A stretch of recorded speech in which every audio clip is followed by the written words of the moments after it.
engele rondom ons, selfs nou in hierdie tyd en eeu, vandag 9 Desember 2025, ongeveer 11:30.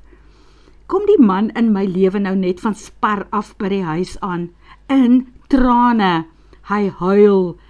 Ek sien hom dit nie baie doen nie, al het hy 'n klein hartjie.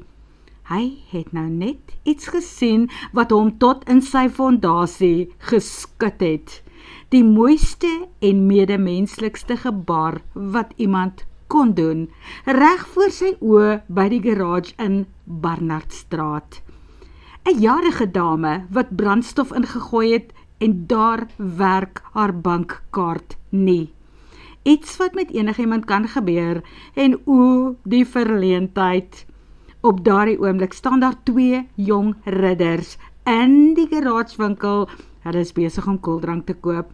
Hulle hoor van die probleem en een van die 2 haal sy bankkaart uit en sê, betaal die tannie se brandstof hiermee.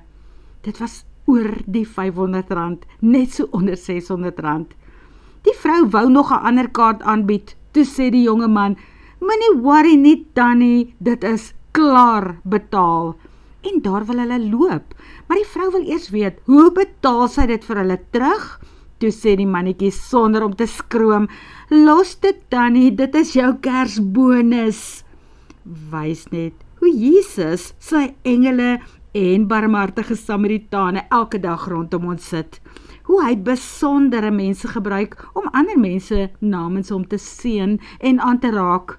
Wie jy ook al was, jongman, jou ouers sal trots wees op jou. Dankie dat jy iets so spesiaal vir iemand gedoen het vandag. Jy het miskien gedink, niemand sien dit raak nie, maar jy het siele aangeraak met daardie gebaar. My lewensmaatsin vir een. Mag jy dit 20, nee, 7 maal 70 fout terug ontvang in jou lewe. Dit is die mooiste storie wat ek in 2025 gehoor het. Daarom deel ek dit bitter graag met julle.